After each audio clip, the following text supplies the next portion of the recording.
Sebastián López, catedrático universitario, experto en Derecho Constitucional. Doctor López, bienvenido. ¿Cómo mira usted este errático camino que sigue conduciendo hacia el juicio político en contra del primer mandatario? Muy buenos días, Gustavo. Buenos días, Roxana, y a todos quienes nos escuchan esta mañana. Sí, efectivamente es bochornoso, digamos, por decirlo menos, cómo ha actuado la Asamblea Nacional y cómo se ha encauzado este juicio político errático con algunas falencias. Y claro, si es cierto que desde lo que primero teníamos como ese informe de la Comisión Ocasional a lo que hoy tenemos, las cosas han mejorado, pero eso no quiere decir que las cosas se hayan hecho bien. La legislatura ha dejado mucho que desear en la activación de este juicio político y hoy lo que tenemos ya es una remisión a la Corte Constitucional a efectos de que el órgano de control realice la calificación de admisibilidad de este informe.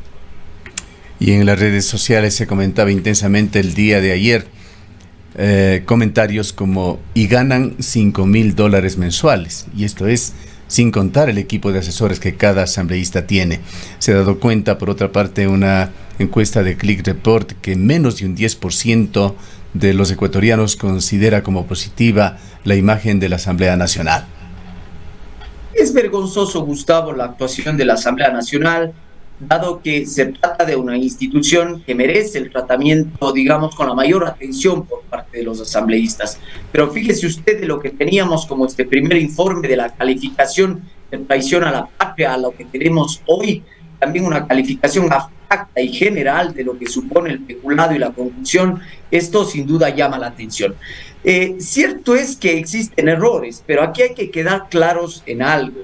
La Corte Constitucional tendrá que hacer el encaje debido respecto de los hechos que se describen en la acusación constitucional para con el tipo penal que se encuentra contenido en el artículo 129 de la Constitución.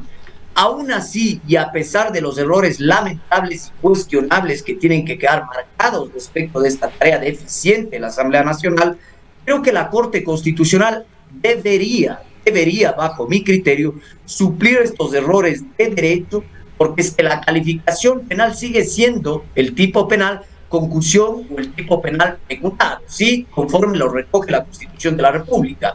Repito, la Corte Constitucional lo que debería es, sin duda, admitir a trámite, suplir estos errores de derecho y entrar a analizar el encaje, la calificación del hecho al tipo penal descrito en la Constitución de la República. Sin embargo, este informe peca y tiene algunas debilidades. Vamos a ver qué nos dice la Corte Constitucional. Yo esperaría que la Corte no se quede en estas cuestiones de forma respecto de la norma que se invoca, ¿no? Que si bien es un error lamentable, la Corte Constitucional debería ir a un análisis del encaje de los hechos hacia el tipo penal de la Constitución.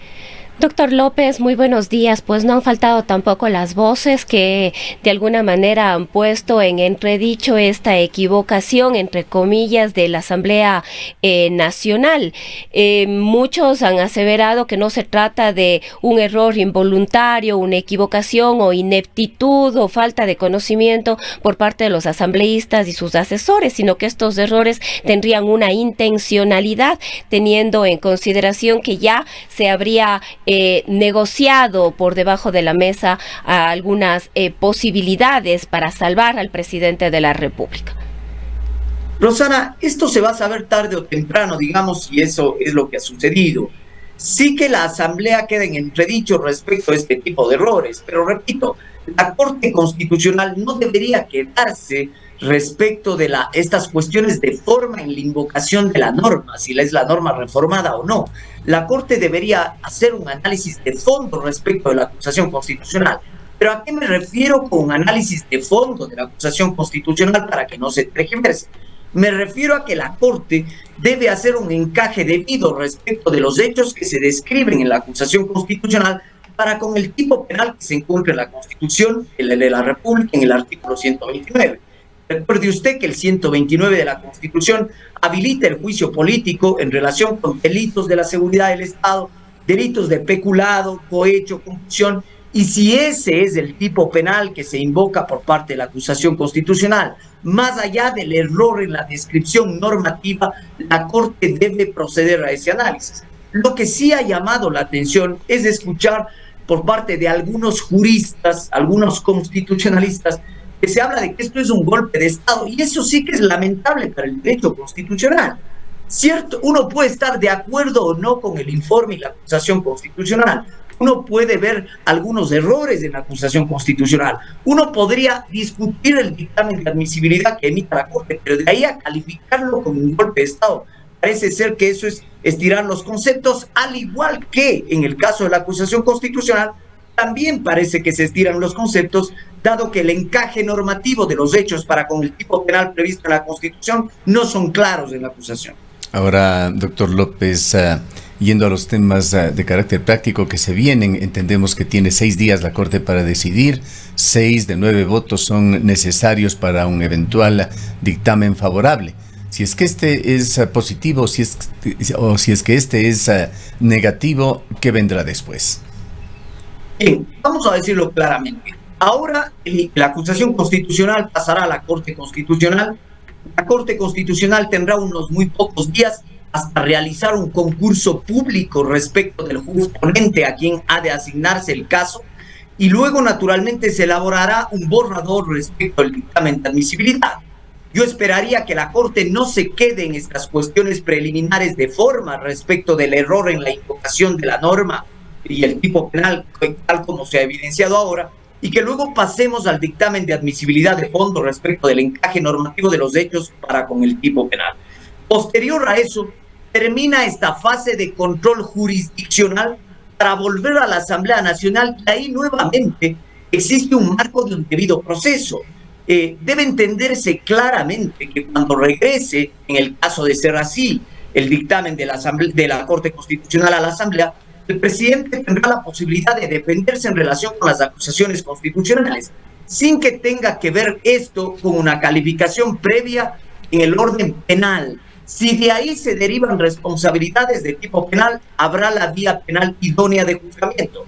Pero ciertamente hay que insistir en este marco de un debido proceso que habrá en la Asamblea Nacional, y luego nuevamente en el ámbito político, 92 voluntades en la Asamblea Nacional, quienes serán las que den paso o no definitivamente al juicio político, luego de verificarse la admisibilidad en Corte Constitucional. La Corte tiene 6 días aproximadamente, según su reglamento de trámite de sustanciación interno, para emitir este dictamen.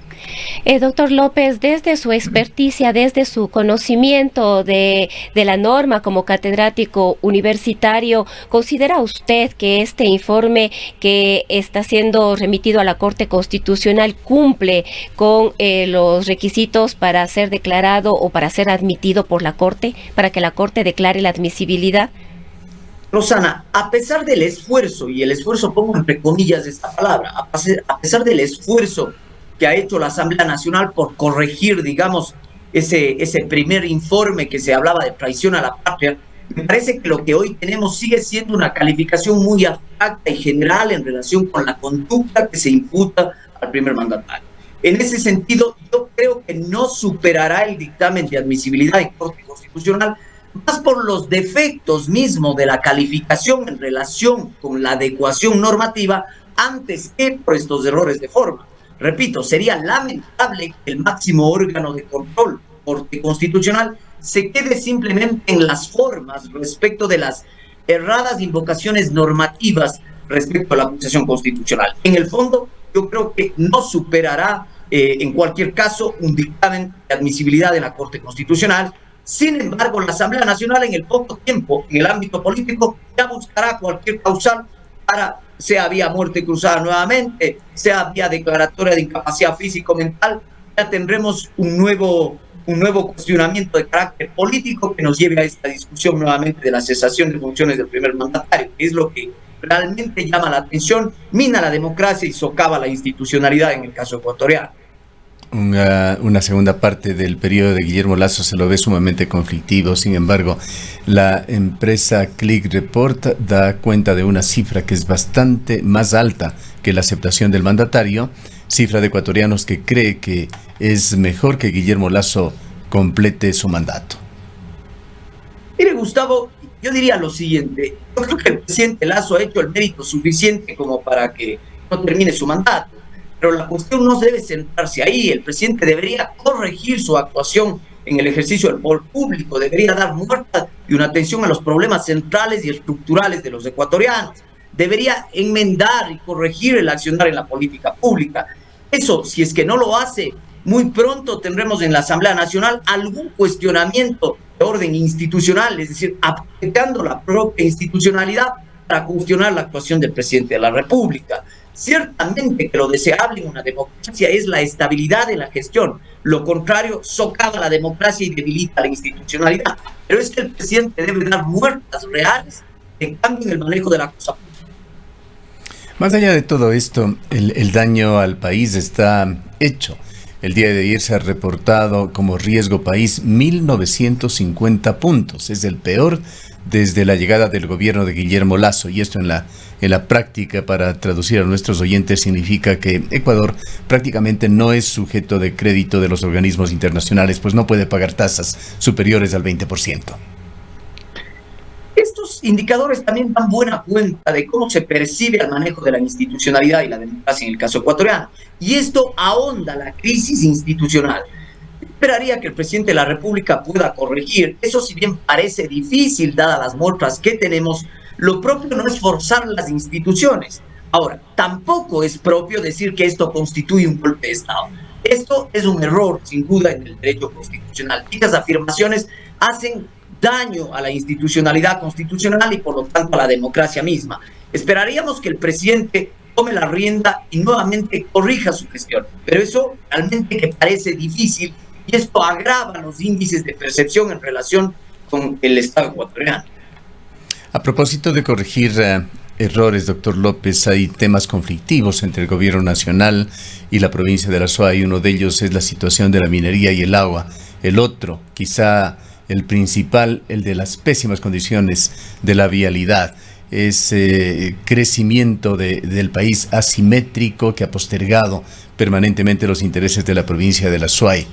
El sismo parece que fue la gota de agua final que llenó el vaso, y a todos los pedidos que se hacían desde diversas autoridades, grupos ciudadanos, colectivos, para que se atienda a la provincia, devino en una emergencia vial que la decretó el día de ayer el presidente de la República en el artículo 2 de una declaratoria de emergencia. Desde el Ministerio de Transportes y Obras Públicas se aborda el tema de la emergencia vial en la provincia de la Suay. ¿Cómo ve usted este aspecto? ¿Qué es lo que debería suceder en este tema y con esa visión de que tiene que dar un giro importante el gobierno de Guillermo Lasso? Yo esperaría, Gustavo, que esto no sea un maquillaje más y simplemente apaciguar el malestar de las cuencanos y azuayos, que realmente vemos con preocupación cómo se ha manejado el tema de la vialidad, cómo se ha manejado la distribución de los recursos, cómo se ha manejado las situaciones especiales de los grupos vulnerables de atención, el tema de la minería, que no se ha respetado una voluntad popular ciudadana en el caso ecuatoriano, y eso hay que decirlo, hay que ponerlo a la mesa de discusión.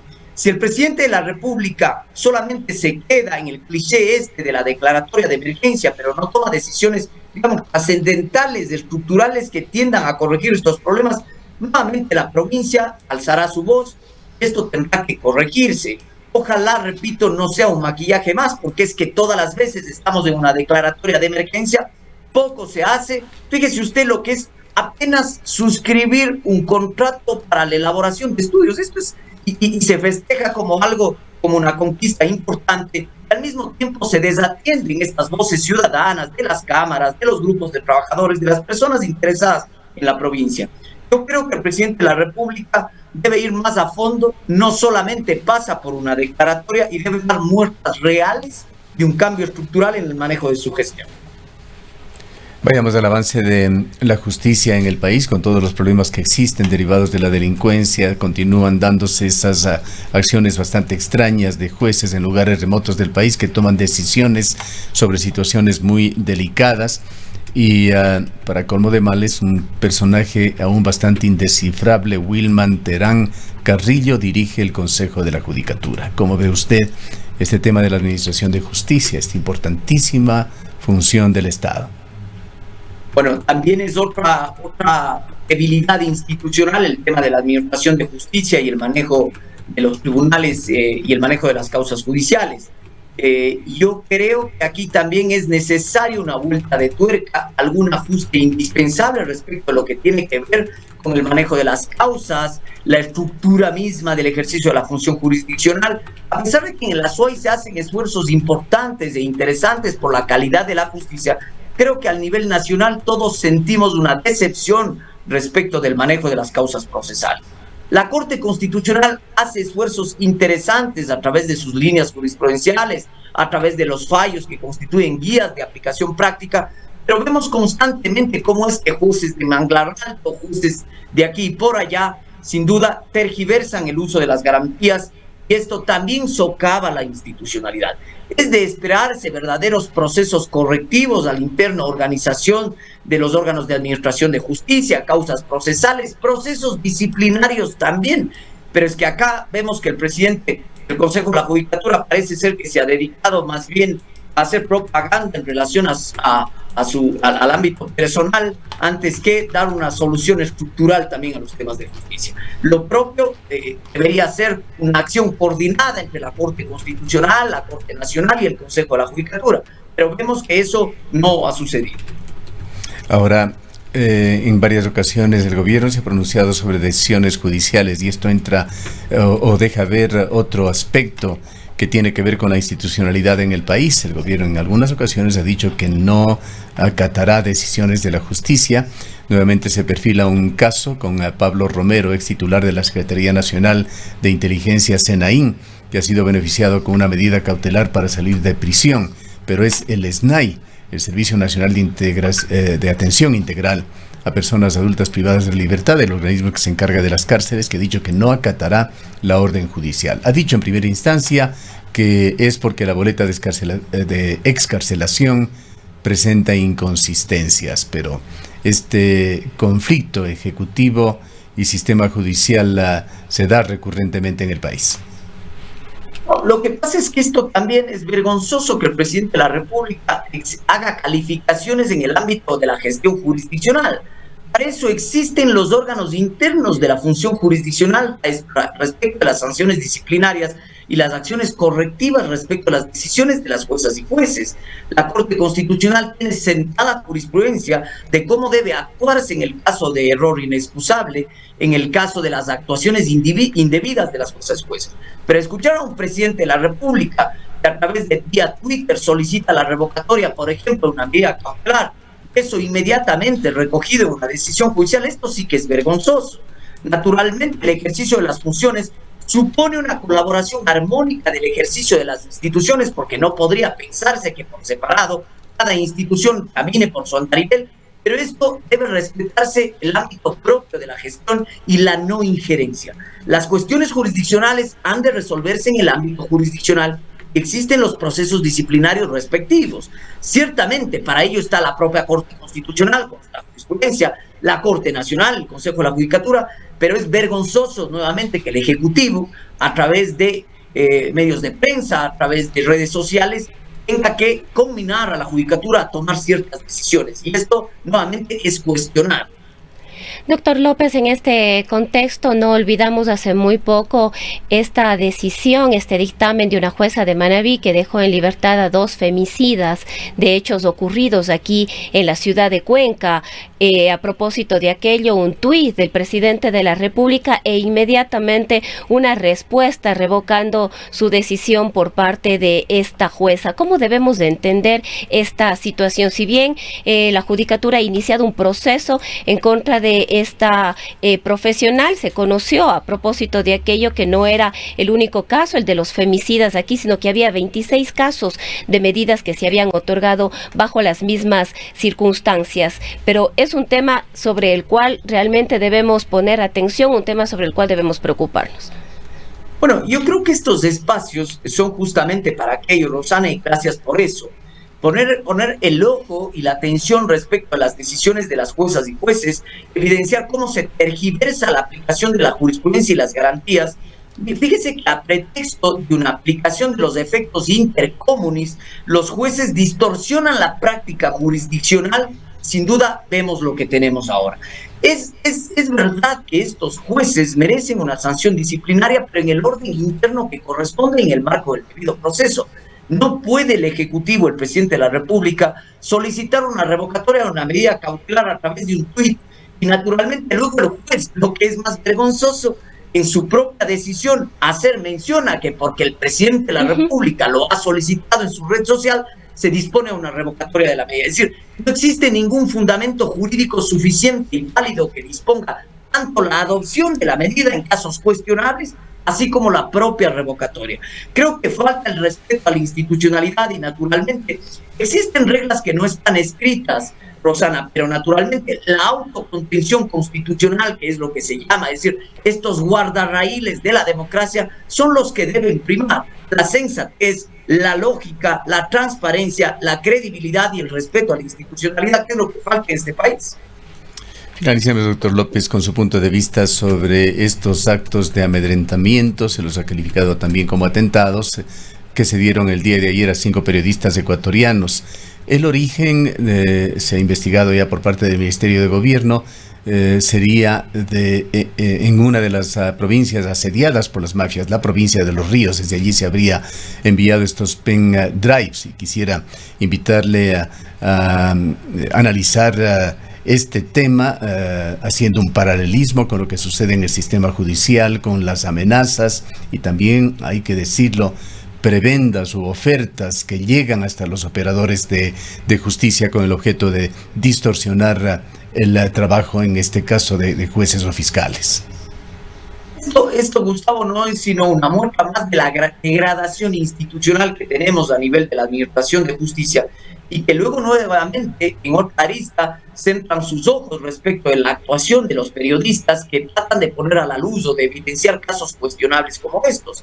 Tanto la jurisprudencia interamericana, así como los diferentes instrumentos internacionales, han referido la especial protección y cuidado que merece la profesión del periodista respecto en el ámbito de la democracia. ¿Y esto por qué? Para evitar justamente hechos como estos. Es decir, las actuaciones de los periodistas, la actuación informativa y demás, robustece a una democracia informada, a una participación y deliberación pública robusta. Naturalmente, ha de reconocerse una especial protección que merece la profesión del periodista. Pero esto, fíjese que tampoco sucede en el caso ecuatoriano. Hemos puesto la especial atención, pero ojalá que no pase de una noticia más, una noticia bomba, entre comillas, respecto de lo que ha sucedido, sino que se tomen acciones directas, correctivas, para garantizar la especial protección y cuidado que merece la profesión del periodista en relación con la obligación estatal de tutela y protección, y no más bien un contubernio respecto a la actuación estatal, los órganos jurisdiccionales, que repercute en quienes de alguna manera pretenden poner a discusión cuestiones de trascendental importancia para robustecer la democracia y la deliberación pública.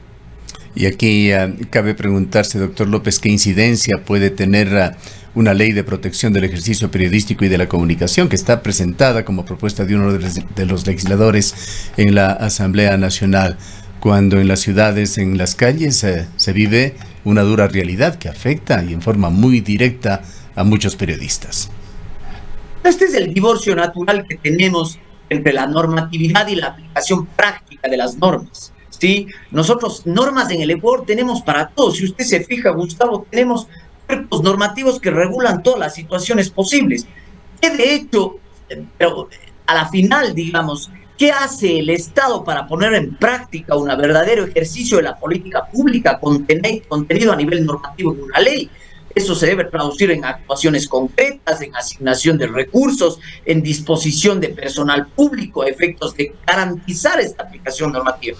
Por otro lado, una Asamblea Nacional inoperante que ni siquiera discute los temas centrales y tiene tropiezos como los que hablábamos al inicio de esta entrevista, como son errores de forma respecto de la invocación de normas de una acusación constitucional. Bien. Gracias, doctor López, por haber estado con nosotros. Muchísimas gracias a ustedes y siempre es un placer, estimado Gustavo Lozano. El doctor Sebastián López es profesor de la UDA, experto en Derecho Constitucional. Son las 7:58 minutos.